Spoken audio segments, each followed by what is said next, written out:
L'UNAREF, Union des acteurs de la recherche, de l'éducation et de la formation, a tenu une réunion de son bureau ce mercredi 22 janvier 2020 à Yopougon.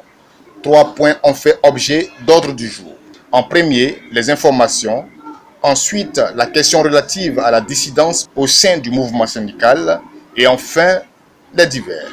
Au titre des communications, le secrétaire de l'UNAREF a informé les membres du bureau de la signature de l'agrément de tous les documents.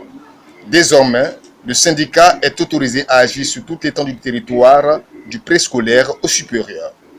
Le professeur Langui a fait l'état des lieux des universités de Côte d'Ivoire. Il a dénoncé, entre autres, l'inadéquation des taux horaires, le manque des salles de cours. À ce niveau, le professeur a proposé aux UFR la publication des ratios enseignants, étudiants et salles de cours, en vue de stimuler des actions tant au niveau du gouvernement que des parents ou même des organismes privés. Il a aussi proposé la transformation du lycée Sainte-Marie en université des jeunes filles. Oui, c'est une proposition de taille, mais c'est une proposition faisable.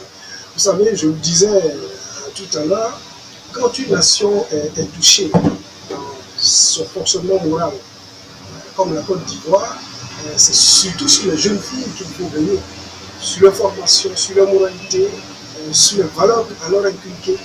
L'université de l'université de Boigny, c'est 3 universités à la fois. Quand on tient compte du nombre d'étudiants qui fréquentent cette université, on se rend compte que les filles sont très mal loties. Et même sur les cités universitaires, c'est un drame que ces jeunes filles-là vivent. Il y a lieu, à mon sens, parce que j'ai eu à tenir une conférence, on a visité le lycée Sainte-Marie.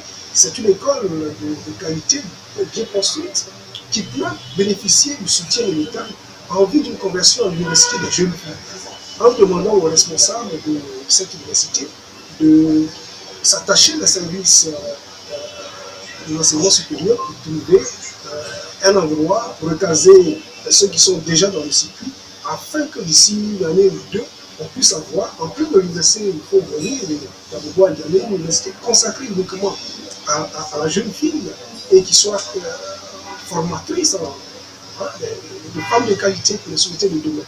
La répétition étant pédagogique, l'enseignant cherche à insister à nouveau sur le cas des nouveaux docteurs non recrutés. Il faut dire que c'est un drame que nous voyons sur les 2 universités, les 2 grandes universités, qui sont l'université Alassane Ouattara et l'université Félix Houphouët-Boigny. C'est pas moins de 600 à 800 étudiants, je dis étudiants docteurs, qui ont fini et qui ne sont pas pris en compte. Ce n'est pas parce qu'il n'y a pas de besoin, c'est parce qu'il y a un système qui s'est installé, un système de recrutement qui, avec jury, composé de façon totalement arbitraire, parce que pour soutenir une thèse, il faut faire face à un jury sur des compétences établies et qui ne requiert plus qu'il y ait encore un autre jury qui pourrait s'intéresser à quelques questions, à part peut-être la pédagogie, mais une fois recrutés, les assistants, n'est-ce pas, subissent une formation en pédagogie universitaire qu'on appelle l'andragogie. Alors, pourquoi ils sont là, on ne sait pas.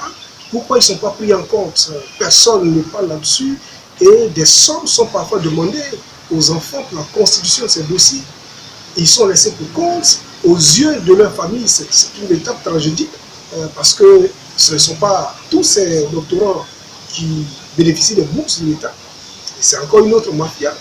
Quand quelqu'un s'est investi pendant près de 4 à 5 ans, parfois plus, pour finir une thèse dans de bonnes conditions, avec des mentions vraiment appréciables, les maintenir comme ça dans l'oisiveté, je crois que ça n'augure pas d'une ambition de formation clairement définie par nos gouvernements et nos États. Pour ce qui concerne la dissidence au sein de l'UNAREF, M. Langui a précisé que l'Assemblée générale qui se tiendra très bientôt statuera sur le DICA. On a des jeunes amis, des jeunes collègues qui sont manipulés, c'est ça qu'on puisse dire, par d'autres personnes, certainement par d'autres syndicats.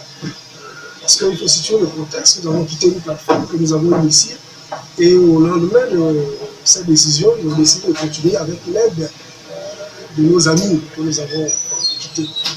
Nous sommes en train de reprendre les choses en main, sur tous les plans, même juridiques.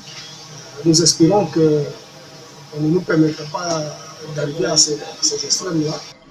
L'UNAREF procédera dans les mois à venir à l'installation de ces sections, notamment à l'INJS, Bouaké, Man et Korogo.